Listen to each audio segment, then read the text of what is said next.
to answer your questions. The reason I didn't do this earlier was because it just didn't seem like it would fit well between kind of the ongoing, you know, episodes while we were in the islands and traveling, that kind of thing. So I've been kind of holding off waiting for the right time, and the time is now.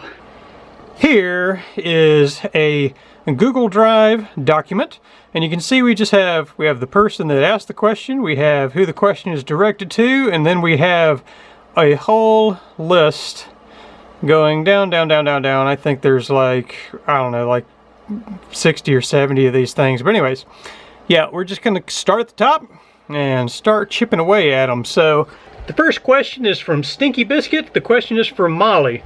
What's the best chewing gum and what flavor? I don't know. Let's find out.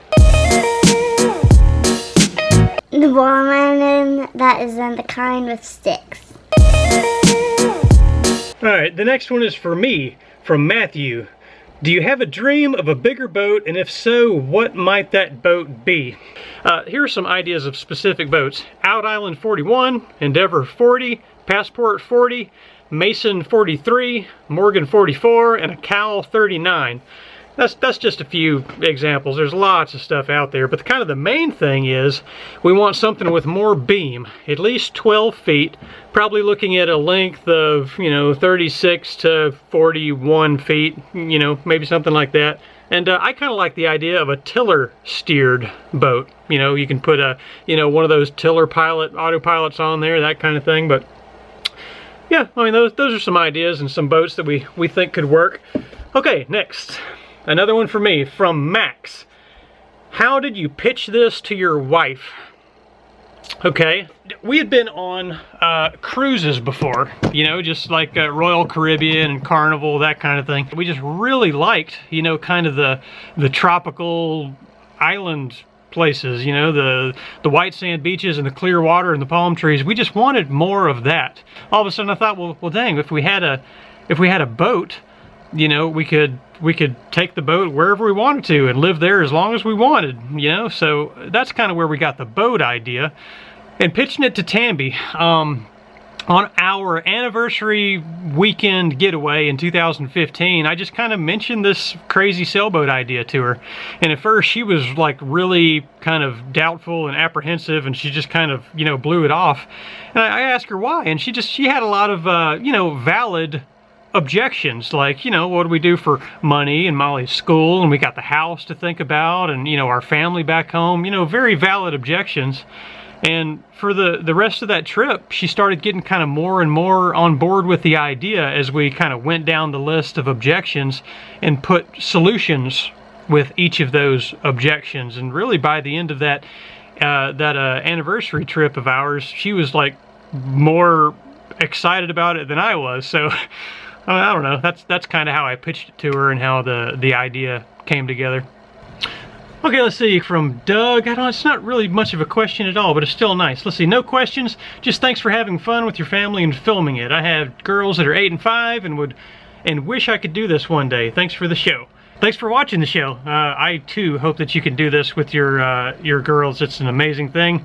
And don't you think so, Molly? Mm-hmm. Yeah, do you hope Doug can do it someday too? Yeah. Yeah, do you like sailing and stuff? Mm-hmm. Okay, well there you go. Thank you, Doug, for that. I appreciate it. We appreciate it. From Richard. Is cruising all you hoped it would be? Yeah, I think so. I think it's actually more than I hoped it would be. I mean, we had a lot of doubts and apprehensions, really, you know, coming out of the gate, because we had never done anything like that before. So yeah, it actually, you know, it turns out that we really like it, and we didn't know that at first.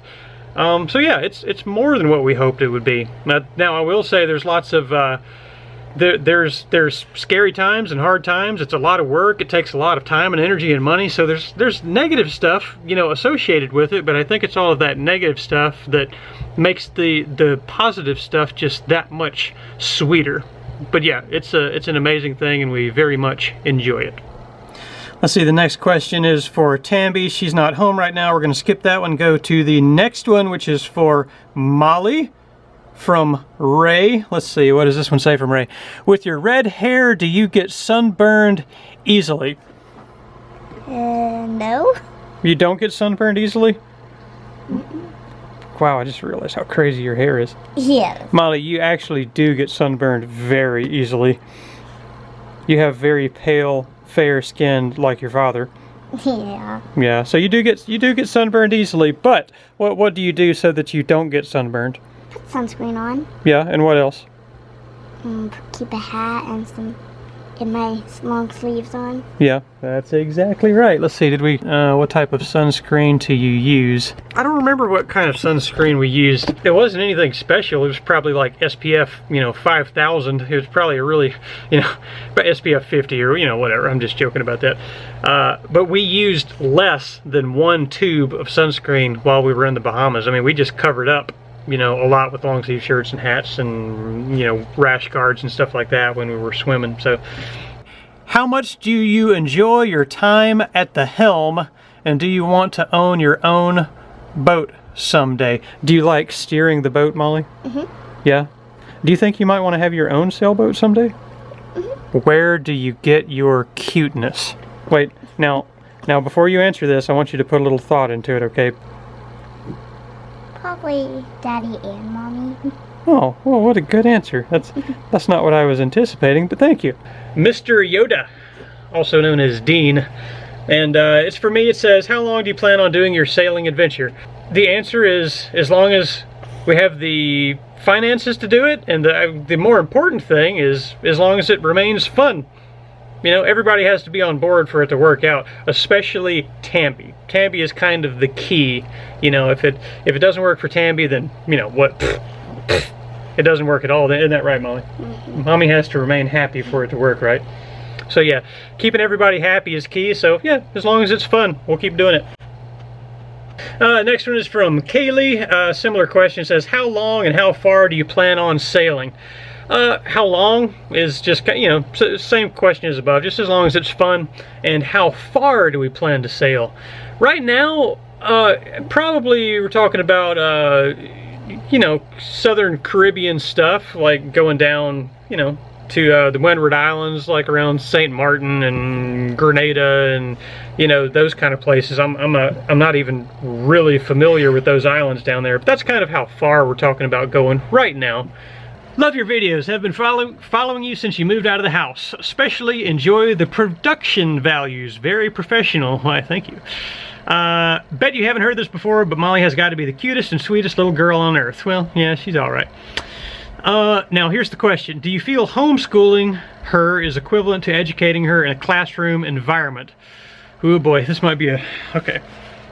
I do, yeah. I think most public schools, I don't think they produce like leaders and people that can kind of think for themselves. I think it kind of produces, oh gosh, I don't want to be too negative about this stuff, but yeah, I don't have a real high opinion on public schools. Now, on the other side of that coin, homeschool kids, you can really wreck a homeschool kid if you don't, expose them to other kids and have teaching style that engages them and get that kind of thing. You've seen homeschool kids that they're just a bunch of, square, weirdos, and yeah, that can happen too. So there's another side to it.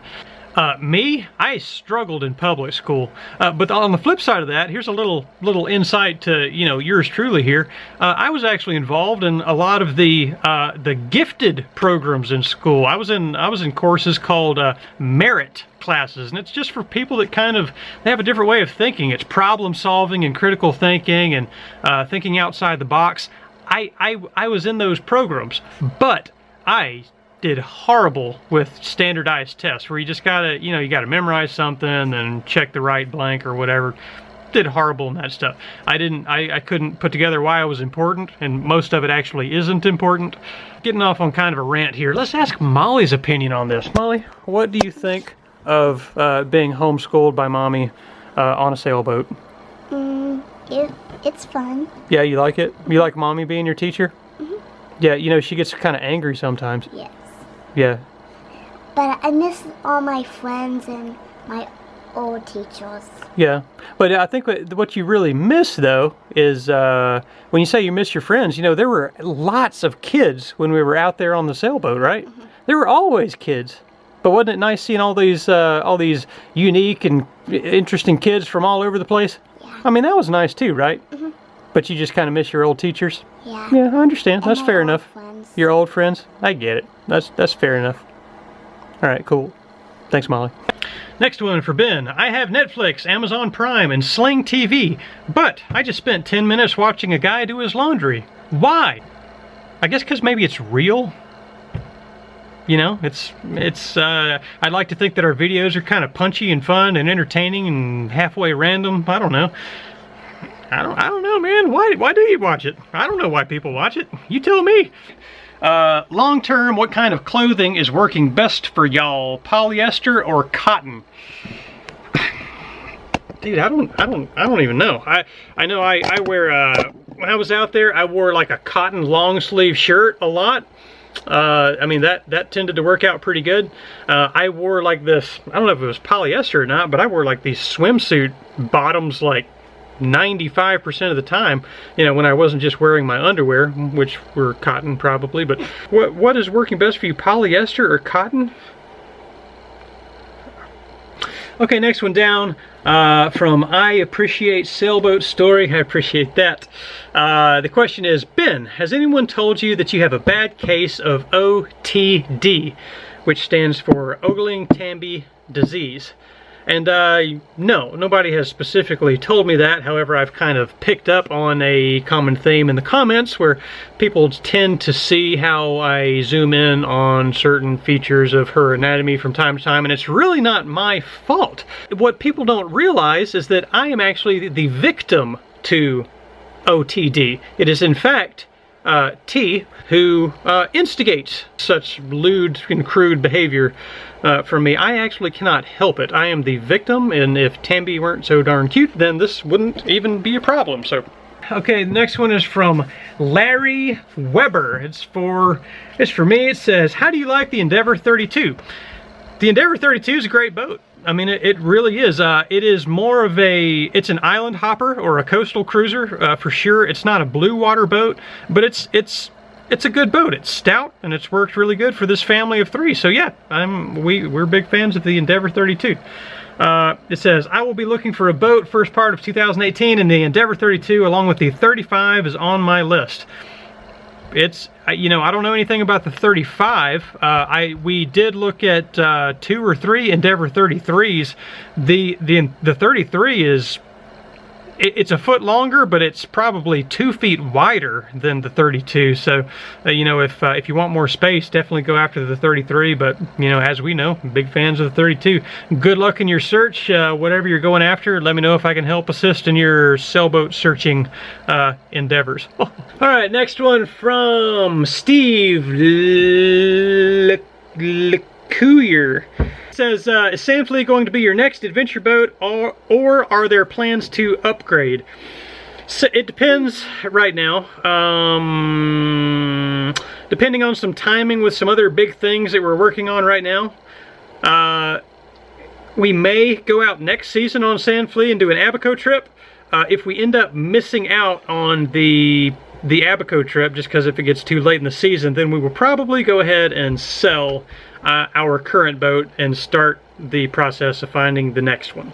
The timeline's a little up in the air right now. We hope to get out there next season on the Sandlfea to do another trip, but if we miss next season, we're going to go ahead and get a jump on the sailing and the upgrade process. So that's kind of what our... Hey guys, selling my home and everything, moving to Florida by sailboat group, and I'm over long on the 7 Would you say it's a lot of work to operate a sailboat? Just a matter of sailing. It depends on the boat. I mean, how big of the boat, how many lines, how many sails. You know, actually sailing the boat is a function of, you know, the boat's size and design and all that stuff. So it's hard to answer that question.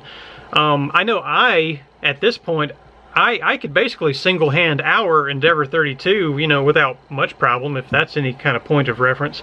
Now, if you're by operate, if you're talking about, you know, maintain and all that stuff, yeah, it's a lot of work. All boats are project boats to some extent. Even a brand new boat that rolls off the line, it has, you know, it's project. It's ongoing maintenance in a lot of ways, and if you fall behind on that maintenance, things can kind of get out of hand in a hurry. So yeah, it's work it is a lot of work to keep a sailboat maintained and you know, in good working condition. But again, you know, if you're taking it to interesting places and traveling and, you know, really getting a lot of good use out of the boat, and it's not just going to be sitting in a marina slip for months and weeks at a time and, you know, only get used like once or twice a year, yeah, I think it's worth it. Yeah, but it is a lot of work, but the rewards can be very, very worth it. Maybe that's a good answer. What do you think? Mm-hmm. Okay. If you were to start over from getting ready to take off on this boat, what would you do different? I don't know. It's a hard question, because I kind of feel like in a lot of ways, just kind of with the planning we did and stuff like that, I feel like we actually did this pretty right. I think that we made the right decision on which boat to buy. You know, we looked at, oh gosh, 16 or 17 or 18 different, you know, boats before we found this one, and I think patience really paid off. I don't know. It's hard to know what we would do different. You also say, would you bring more food?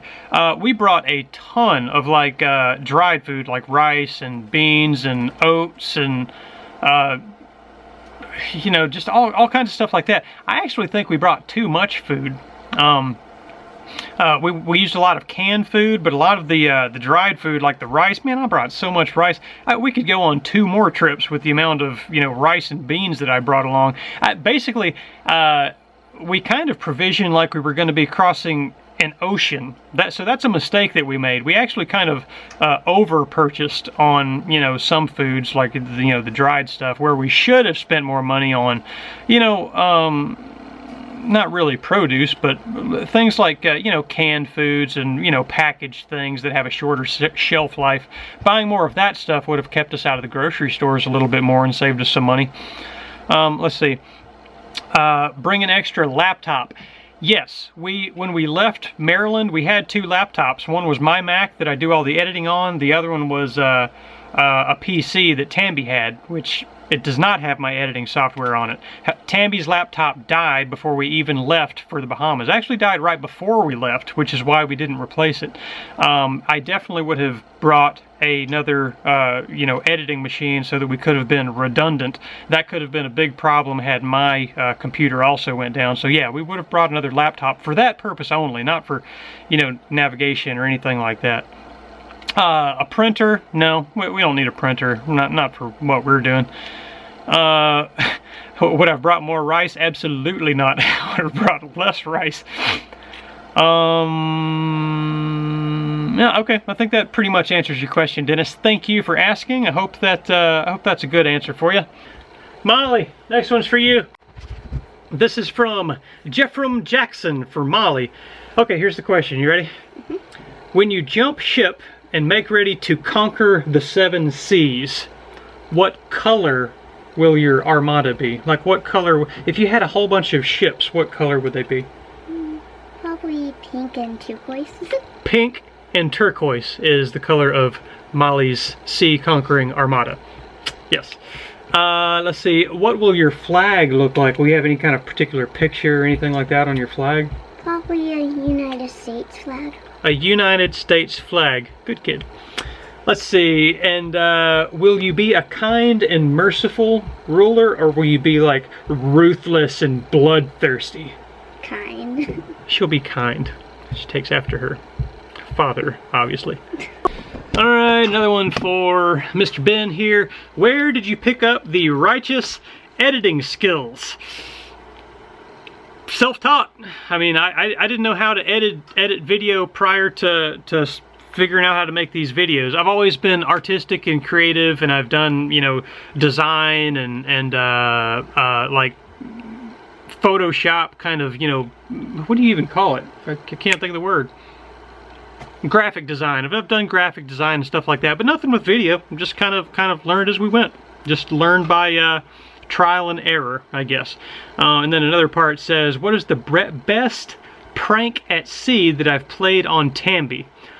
He's specifically asking for the clean version, as if there would be anything other than the clean version. I don't know. Prank at sea. You know, I wish I had a great answer for that. This would be a really entertaining answer, but I can't think of anything. He asks Tambi the same question, so we'll see what she says when she gets in front of the camera. Okay, here's one from A Rum Runner. This is for me. Is it true that when blowing your conch horn into a 25-knot breeze, only the people behind you can hear the horn? I must say, I am not the authority on conch horn blowing, but I can refer you to somebody who is. Molly?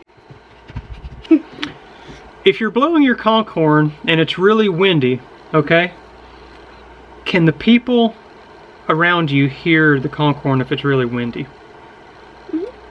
They can? Now, if the wind is blowing at your face, like this, can the people in front of you hear the conch horn? Probably not. But can the people behind you? Okay, well there's your answer, yeah. And the next one is from Wendell Perkins. He's asking, how do you sail off the hook? If you're at anchor, isn't the boat pointed directly into the wind? And yeah, you know, unless there's some, you know, kind of current situation going on, yeah, your boat is, you know, pointed directly into the wind. If the only thing you're dealing with is wind, your boat is pointing into the wind.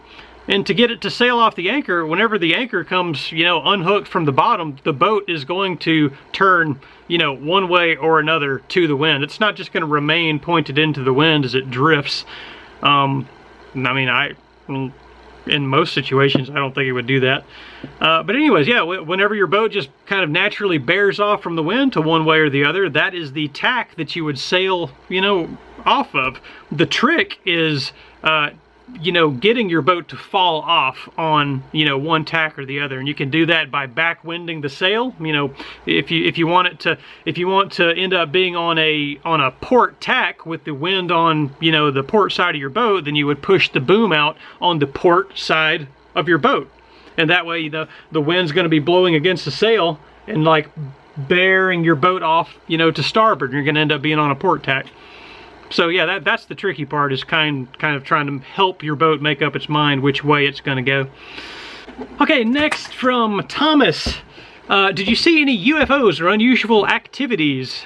No kidding, because to my time on the boat, I got experience like this. Cheers from Thailand. Did we see any UFOs? Do you know what a UFO is? Yes. What? No. Did you see any spaceships? No. No, we did not see any spaceships. That's because spaceships are not real. UFO doesn't necessarily stand for spaceship, but no, we didn't see anything weird. We saw a few people flying drones in the sky, stuff like that. We saw lots of, you know, seaplanes, lots of helicopters.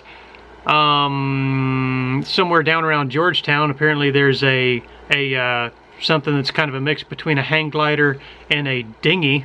So we didn't actually see that, but that would definitely be an unusual flying object. Okay, the next two are basically asking somewhat similar things. One's from Dan Schultz, the other one's from Scuba Tony. What are our long-term sailing plans?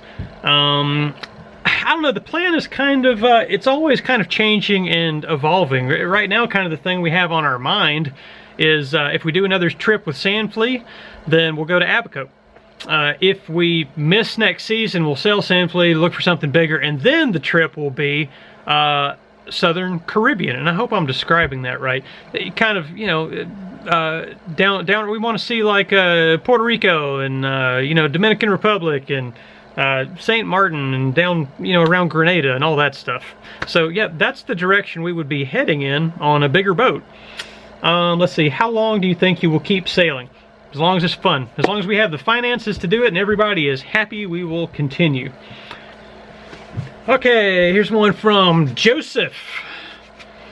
When beaching your dinghy, how do you deal with sandy feet to get socks and shoes on for going for an extensive walking around? Well, it's the, I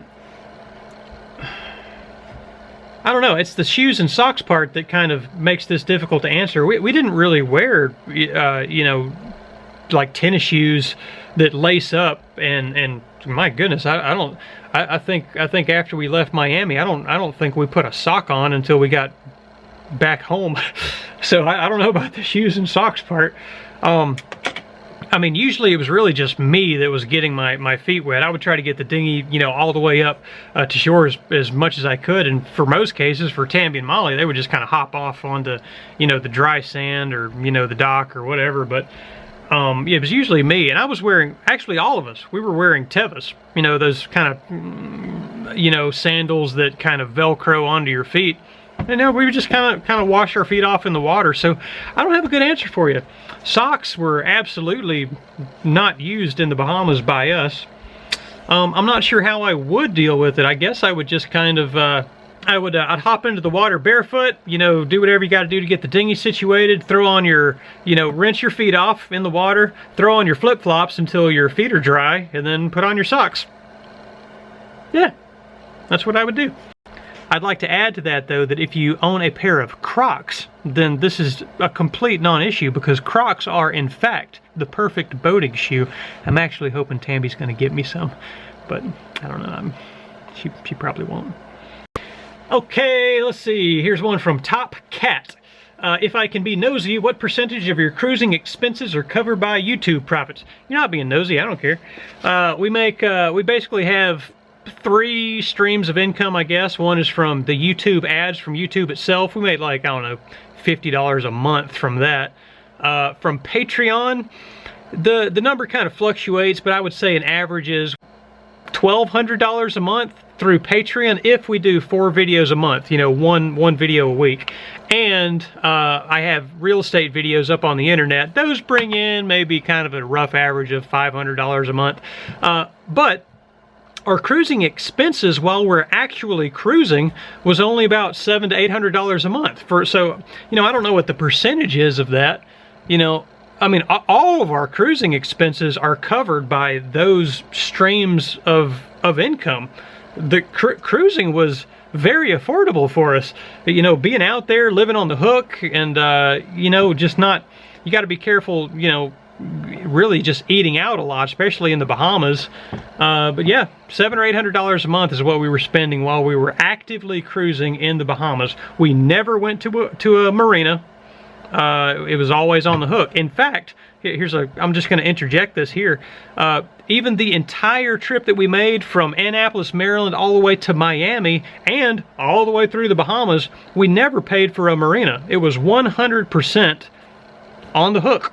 So that's a huge cost saver. But yeah, for us it's land living that's expensive, having to pay for a slip for the boat, having to have a car, doing all this travel, having to pay for, you know, somewhere to stay, having, you know, access to, you know, restaurants and entertainment stuff that's a little too convenient. That's what's expensive. That's where the expenses are. Our expenses skyrocketed when we got back to the States, which is part of my incentive for getting the heck out of here again. But yeah, hope that helps.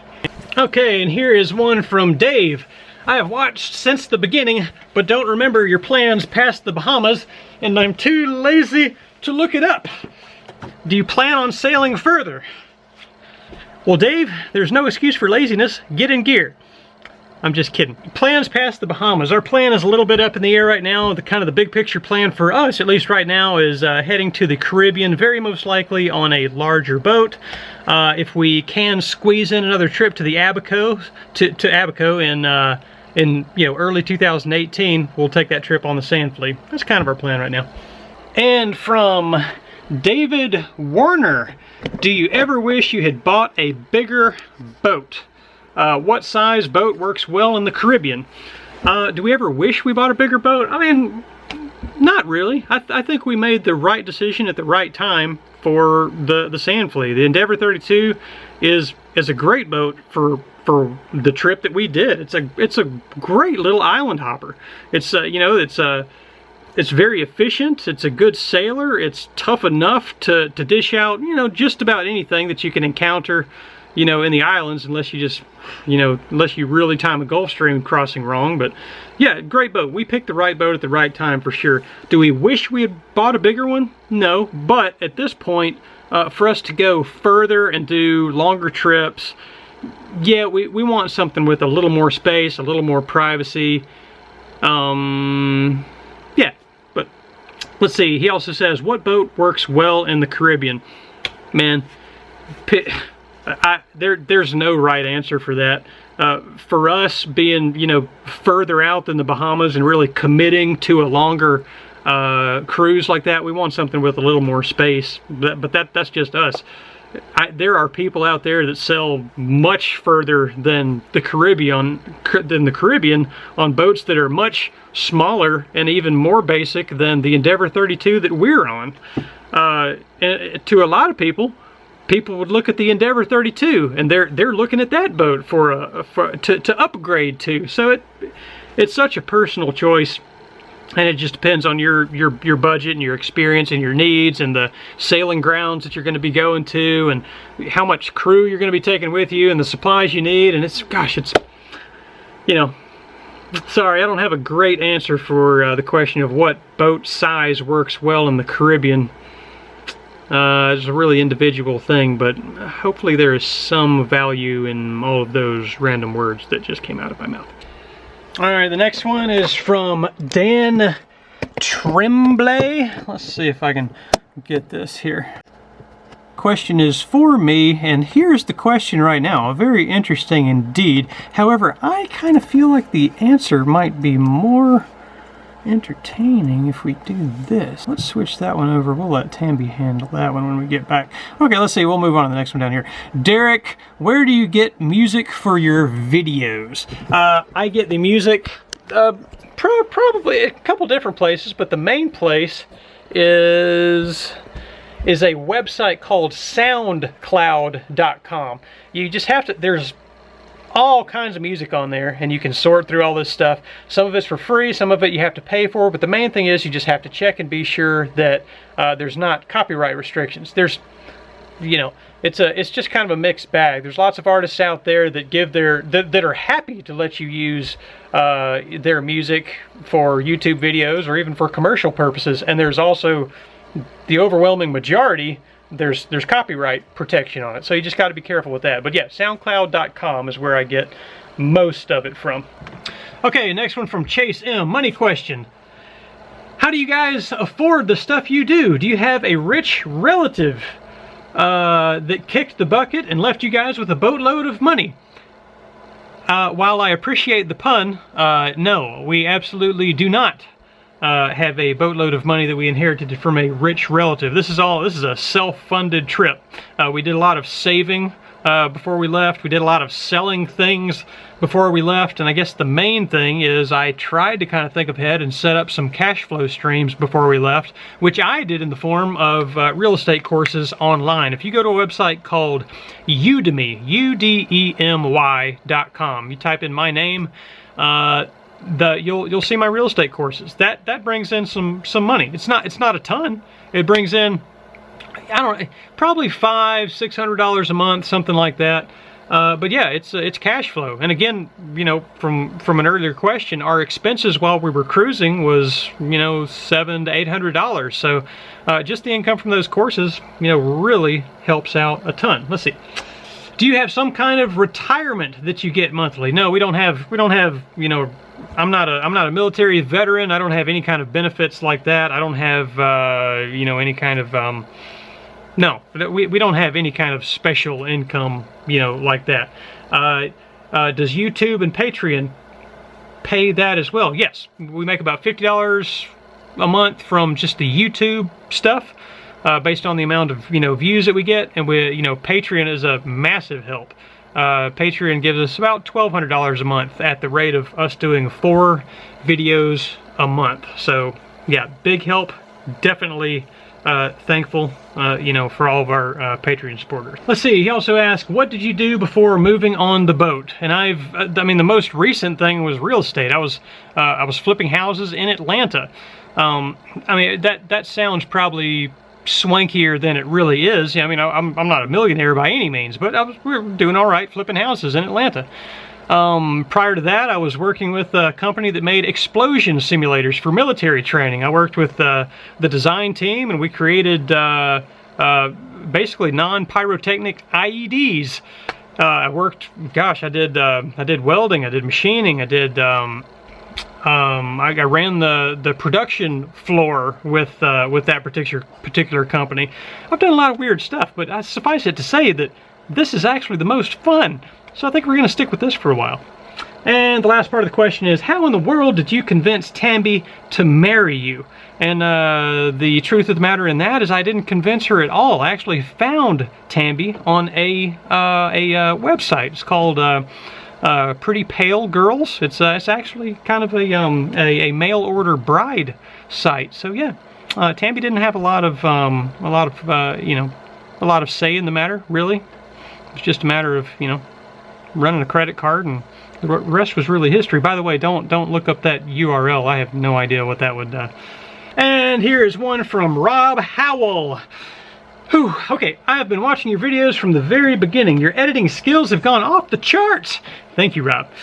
My whole family enjoys them. My question is about your plans. Is this something you intend to do for a year, 3 years, until you reach a certain destination, forever? And speaking of which, do you have a destination or direction you're headed? Thanks for keeping up the great work. Answered this pretty much before. You know, we're going to do it as long as the finances hold out and as long as it is fun. The primary destination next, most likely on a bigger boat, is Caribbean. We might do an Abaco trip on the Sandfleet. Thank you for watching the videos, Rob. And you know, thanks for the compliment on the editing skills. It's a lot of fun. It's a creative outlet for me, and I didn't have a creative outlet for the 10 years or more prior to getting into this video editing sailing stuff. So I'm actually really enjoying it, and I appreciate that you guys are really digging the videos. Thank you, Rob. Okay, this is a long one. This one is from Harold Cordoba Jaramillo. Okay, oh my goodness. Hello. Do you think that $15,000 I can buy something good in your country? I think that's kind of the main question that's in there. 15,000 bucks, can you buy something good in the States to cruise on? Yeah, I definitely think that you can.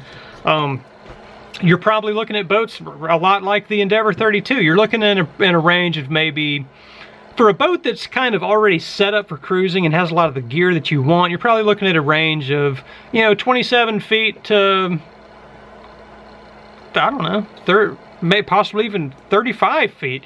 There's deals out there, but it takes an enormous amount of patience and persistence and perseverance and other words that start with a P in order to track down and find those boats. And you have to do a lot of looking, a lot of digging.